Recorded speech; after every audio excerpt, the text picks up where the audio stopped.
Welcome to the deep dive. Or, if I'm being honest about the atmosphere in here today, welcome to the autopsy. We aren't doing the 5 tips to crush your morning routine thing. Yeah. We are sitting in what feels like the back room of a library that should have been condemned in the late 90s. It is a fitting setting. This isn't a book for the beach. Well, It's a book for when you realize the beach is fake. See, that's where I have to stop you, right out of the gate. I read the briefing.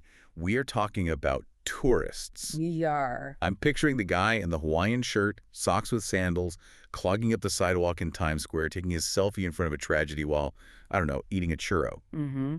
You want to tell me there's a deep philosophy there? You want to tell me that guy, the one I'm usually trying to shove out of my way on the subway, is the protagonist of history? I do.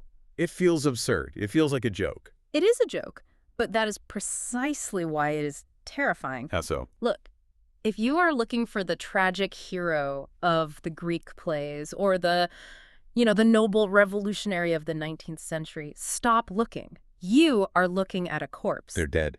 They're dead. History killed them. Yeah. What is left is the tourist. And I refuse to frame this as a discussion about the travel industry. Azuma isn't writing a travel guide. He is writing a diagnosis of a terminal condition. Terminal condition. You're already going dark. I am just reading the chart. The tourist is not a consumer in this text. The tourist is a glitch in the matrix, a system error. A glitch. We're looking at a world where the definition of human, the political, serious, warring creature, is collapsing. And what's left underneath isn't some higher state of being. It's what? It's the animal, the grazing, happy, meaningless creature, and the tourist. The tourist is the only thing standing in the gap between the human and the animal. Okay, hold on. You're throwing terms like animal and glitch around, but let's ground this in actual dirt and pavement. If this tourist is the main character of our nightmare, where was he born? Because people have traveled forever. Pilgrims, explorers, conquerors. I mean, Julius Caesar traveled. Was he a tourist? No. And this is the crucial distinction of the Zuma makes. Tourism is a specifically modern invention. Okay. It's a child of the 19th century. To understand it, you have to look at the collision between 2 very different worlds, the Grand Tour and Thomas Cook. The Grand Tour. That's the classic young British aristocrat goes to Italy thing, right? Yeah. To get some culture. Exactly. Prior to the mid-1800s, travel was a performance of power. You were a young lord, you went to Paris, you went to Rome, you didn't go to relax. No? You went to see the ruins of antiquity to learn how to be an empire builder. It was educational, it was serious, it was finishing school with better wine. So you're traveling to affirm your place at the top of the hierarchy. You were a traveler with a capital T. Right. You're looking at the Colosseum and thinking, yes, my ancestors did this, and I shall rule the world. It's ego building. Precisely. It is about cementing the subject. Yeah. And then walks in Thomas Cook. The travel agent. Today we think of Thomas Cook as a travel agency, a brand, a logo on a cheap brochure. But Azuma reminds us that Cook was a radical social reformer. He was a teetotaler. What? He didn't drink. He looked at the working class in England, miserable, choking on coal smoke, drinking gin to forget their lives. And he had this radical idea. He thought, I will save them with rail travel. He wanted to sober them up by showing them a mountain? He did. That sounds like Victorian optimism at its absolute peak. That was the logic, the enlightenment of the masses. He organized the first mass tours. He piled factory workers onto trains and took them to Scotland or later the continent. But here is the glitch, and this is the first moment of horror for the establishment. What happened? The aristocracy absolutely hated it. Because their exclusive club was being invaded, the peasants were at the gate. It was visceral hatred. Azuma cites the backlash from the elites of the time. They called Cook's clients herds. They complained that these unwashed masses were clogging up the museums and ruining the sublime silence of the Alps. Oh. They weren't just annoyed, they were existentially threatened. The Grand Tour was supposed to be hard, it was supposed to be expensive. By making it cheap and easy, Cook devalued the currency of their class. It's the gatekeeping of experience. You didn't earn this view. But the irony, and Azuma loves irony, is that Cook failed in his original mission but succeeded in creating a monster. How did he fail? He wanted to make the workers serious and educated like the aristocrats. He thought they would look at a cathedral and have a spiritual awakening. And they didn't. The workers didn't want to study the architectural lineage of the Parthenon. They wanted to have fun. They wanted to gawk. They wanted to buy cheap souvenirs to prove they were there. Of course they did. Cook wanted to create better humans, but he inadvertently created the tourist, a creature of pure consumption. And this broke the binary.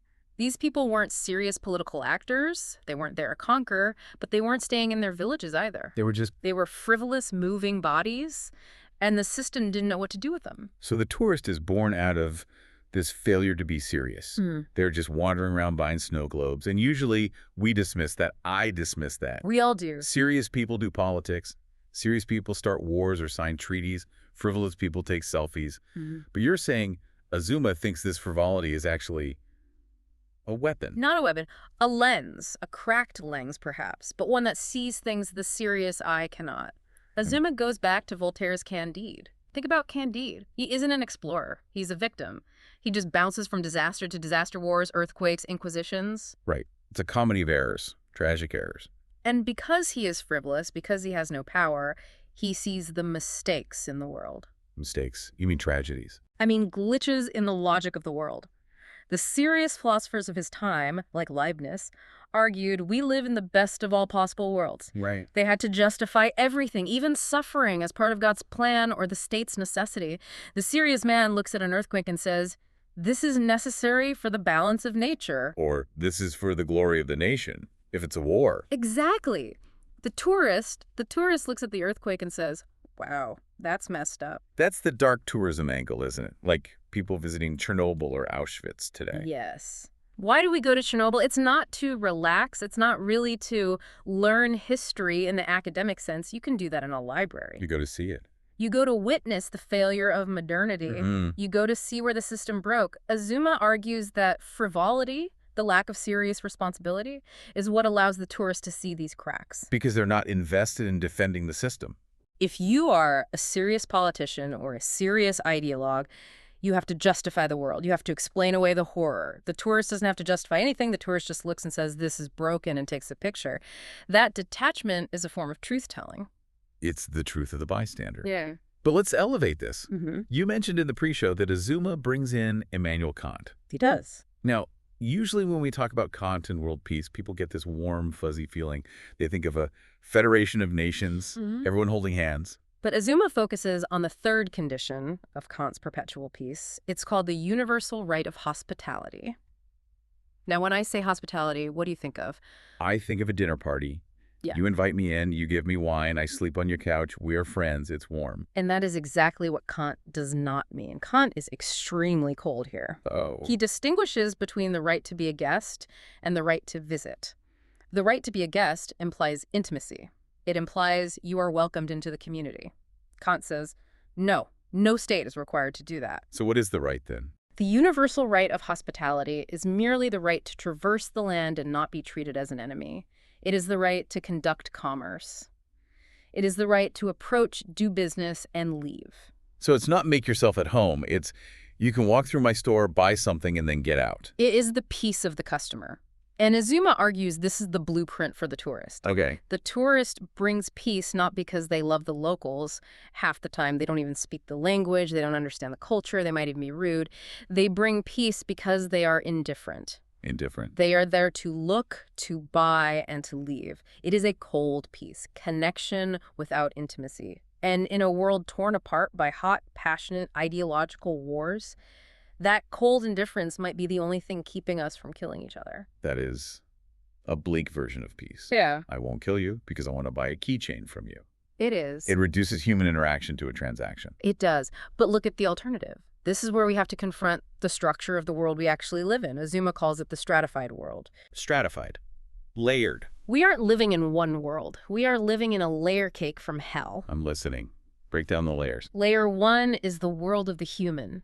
But we have to use the philosophical definition of human here, coming from Hegel and Carl Schmitt. Ah, Schmitt. For these guys, to be human means to be political. And to be political, specifically for Schmitt, means you have an enemy. Schmitt is the friend versus enemy guy, right? Yeah. If you don't have someone you're willing to kill, you aren't a real nation. You aren't serious. Correct. For the serious philosophers of the 20th century, humanity requires war to define itself. If you remove the enemy, you remove the struggle. If you remove the struggle, you stop being human. You become. You become the animal. And that's layer 2. Layer 2 is the animal layer. This is the world of globalism, the economy, Google, Starbucks, the internet, supply chains. In this layer, there are no enemies, only customers. No borders, only markets. We are just biological organisms grazing on data and food. So we are trapped. Upstairs, the humans are screaming for blood and nationalism. Downstairs, the animals are scrolling TikTok and drinking lattes. And Azuma uses this incredibly disturbing image from a manga called Biological City by Daijiro Morohoshi to visualize this. Okay. I need you to picture this because it is the central image of the book. Imagine a massive, amorphous blob, a single biological body. It's huge, it's pulsing. This body represents the global economy. It's undeniably connected. Okay. A giant flesh blob. Got it. But sprouting out of this blob are countless independent human heads. And the heads are screaming at each other. They are biting each other's necks. Oh, wow. They think they're separate individuals fighting for dominance, but below the neck they are fused into the same meat. That is visceral. It's disgusting. It is the reality. The heads are the nations. They perform politics. They screen sanctions, war, border control. They want to be humans. With the body. But the body, the global empire, just keeps digesting lunch. The heads cannot stop screaming because if they stop, they lose their identity as humans. But they can't actually kill each other because they share the same arteries. So that's the gut. We are trapped in this state of eternal performative screaming. The heads think they're at war, but the body's just checking the stock market. Exactly. And this brings us back to the term animal. I know you recoiled at it earlier. It sounds derogatory. But Azuma draws this from Alexander Kojev. Kojev saw the end of history. He looked at post-war America and said, this is it. This is what? The end. Once the ideological wars are over, humans have nothing left to do but build nests and consume. He called this the return to animality. So the American dream is just becoming a well-fed dog. In a philosophical sense, yes. No pride, no bloodlust, just happiness, just comfort. And for Kojev, this is a bad thing. For Kojev, this was a tragedy. It was the death of the spirit. But Azuma looks at the screaming heads of the 21st century and asks, is becoming an animal really so bad? If the alternative is the human world of constant war and genocide, maybe the animal world of frivolous consumption is a salvation. And the tourist is the creature that moves between these two layers. Yes. They have the passport, so they belong to a head. But they travel to consume, so they act like the body. Yes. The tourist is the glitch because they inhabit both. They are the only entity that connects the screaming head to the amorphous body. They traverse the stratification. They are the messengers who don't carry a message. That leads us directly into the next problem.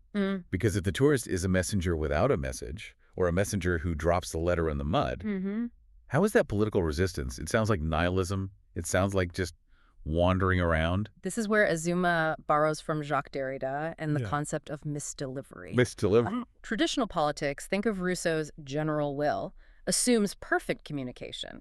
We all get together, we debate, we understand each other, we form a consensus. It's a fantasy. It's a fantasy of telepathy. If we just talk enough, we'll agree. Right, but we never do. Right.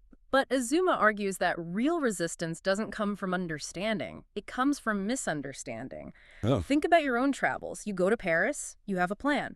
I will see art. That is your message to yourself. But what actually happens? The museum is closed on Tuesdays. I get lost on the metro. A waiter is rude to me. I end up eating a crepe on a park bench next to a guy feeding pigeons. Exactly. The message failed. The delivery was missed. But in that failure, you had a genuine experience. You connected with the reality of the city, not the fantasy. Yeah, it's noise. This is noise. This is misdelivery. The intended message failed, but a connection was made in the failure. So the serious political actor tries to force understanding, which usually leads to imposing your will on the other. You must understand my ideology. The tourist just bumps into things. And that bumping is vital. Azuma critiques the philosophers Hart and Negri, who wrote Empire. I know them. They talk about the multitude. The multitude, the rising mass of people who will overthrow the global empire. But Azuma calls them negative theologians. Meaning what?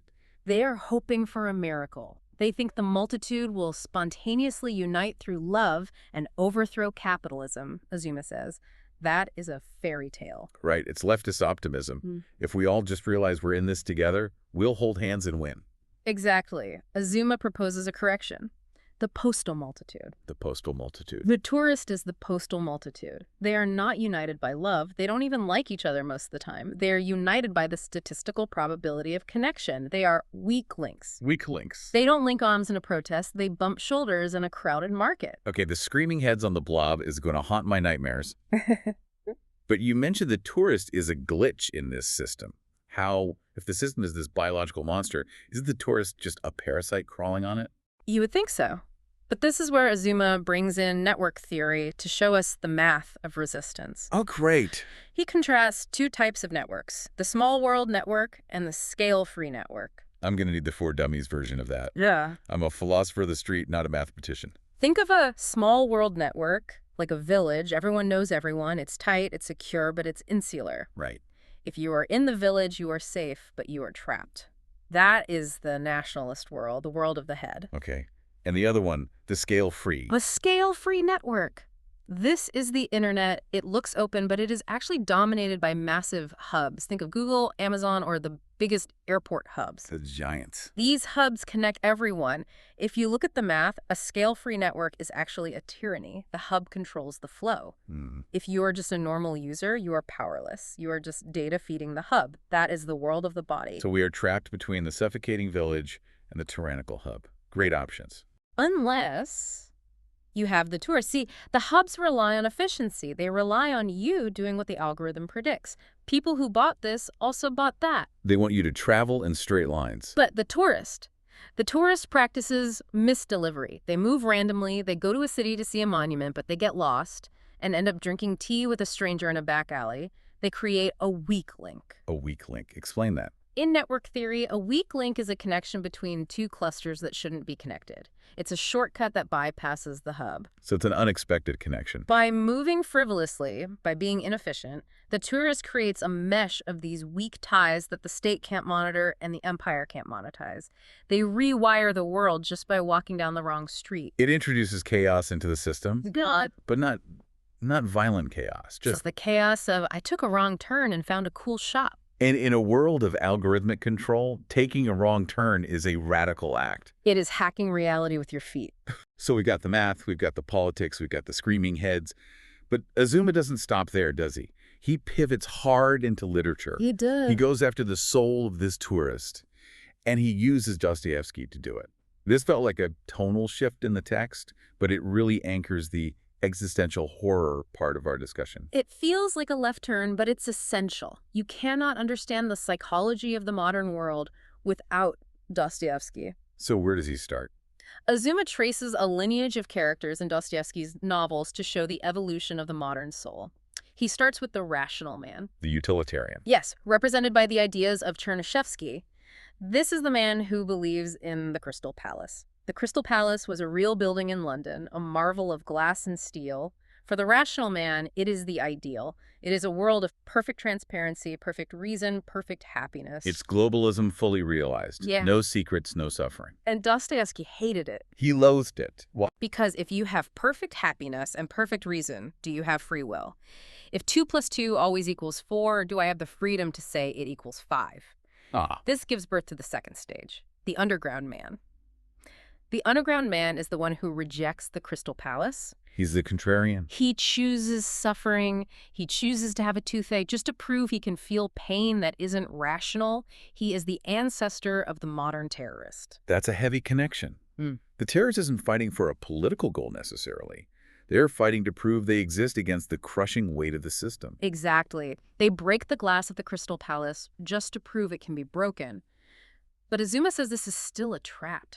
The underground man is defined by what he hates. He is still obsessed with the palace. So what comes next? Then comes the third stage, the most terrifying one, Stavrogin from Demons. The nihilist. The pure void. Stavrogin isn't angry like the underground man. He isn't rational like Chernyshevsky. He is indifferent. He feels nothing. He commits terrible crimes and acts of charity with the same blank face. He is the ultimate cool observer. He has disconnected from humanity entirely.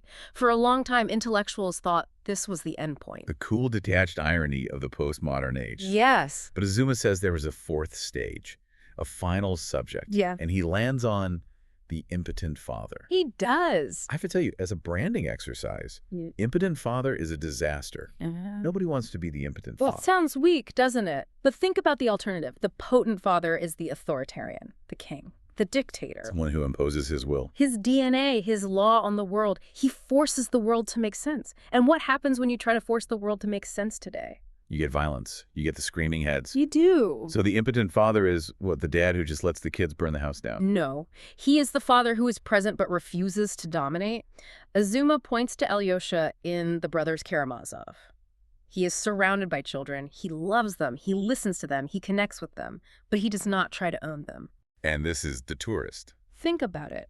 When you travel, you are like a child, but you are also this impotent father. Explain that. You witness the world. You see the poverty in Mumbai. You see the ruins in Rome. You care about it. You are there. But you cannot fix it. You cannot force it to be what you want. You are impotent. And usually we feel guilty about that. We think, I should be doing something. I should be volunteering. I should be protesting. But Azuma says, stop. That guilt is the old human talking. The guilt leads to intervention, and intervention leads to war. The ethical act of the tourist is to accept that impotence. Then what does he call this? To accept the world as an uncanny family. The uncanny family. That's a Freudian term, right? Yes. Freud's uncanny, unheimlich, is the feeling of something being familiar yet strange. Azuma argues that the family we are born into is the ultimate uncanny experience. Because you don't choose them. You don't choose your parents, you don't choose your children. They are strangers who are intimately connected to you. It is a relationship of pure contingency. You are stuck with them. And the tourist treats the world like an uncanny family. Precisely. When you travel, you are accepting the world as an accidental family. You didn't choose the person sitting next to you on the plane. You didn't choose the shopkeeper. But for that moment, you are connected. You are stuck with them. Oh, yeah. You have to navigate that relationship without violence and without total understanding. That is the philosophy of the tourist. It is the acceptance of accidental coexistence. So let's bring this autopsy to a close. We have gone from Thomas Cook's trains to the screaming manga monster, through the math of networks, and landed on the impotent father. A strange journey. What does this all mean for us, for the listener? Because Azuma seems to be offering a middle way. He is offering a survival strategy for the end of history. We are faced with two bad options. Option A. Option A, we try to be human again. We embrace nationalism. We build walls. We define enemies. This leads to war. And in a nuclear age, that means catastrophe. Okay. And B. Option B, we fully embrace the animal. We plug into the matrix. We let the algorithm feed us. We become data points in the global empire. This means the loss of our souls. We become grazing cattle. And the tourist is option C. The tourist is the refusal to choose. The tourist inhabits the stratified world without resolving the contradiction. They use the passport of nationalism to enter the global market of empire, but they don't commit to either. They drift. They drift. They practice misdelivery. Practice misdelivery. That sounds like a Zen koan for the digital age. It means traveling not to verify what you know, but to be confused. It means allowing the noise to enter the system. It means building solidarity through weak links. You don't need to die for your country, and you don't need to worship the market. You just need to go somewhere you aren't supposed to be and talk to someone you aren't supposed to know. But I have to push back on the optimism here. You called this a horror at the start. Why horror if this is a path forward? Because it is banal. Because there is no glory in it. We want to believe that saving the world looks like a Hollywood movie. We want a revolution. We want a grand speech. And this isn't that. Azuma is telling us that there is no grand revolution coming. The empire is too strong. The state is too stubborn. The only salvation is the slow, messy, boring accumulation of accidental encounters. That's the horror of realizing. It is the horror of realizing that the only way to fight the system is to be a slightly inefficient customer. That is not a heroic destiny. It is a quiet, frustrating, existential drift. It's the horror of the souvenir shop. Yes. If the tourist is the savior, are we saved by the souvenir shop? We are saved by the fact that the souvenir is cheap, mass-produced, and will eventually break. Why? Just like our ideologies, just like our nations. The souvenir is a piece of trash that holds a memory of a connection. It is misdeliveries solidified. And that's all we have. And maybe in this 21st century nightmare, that little piece of plastic trash is the most human thing we have left. This has been Doctorates of the Absurd. Don't like, don't subscribe, just drift. Safe travels.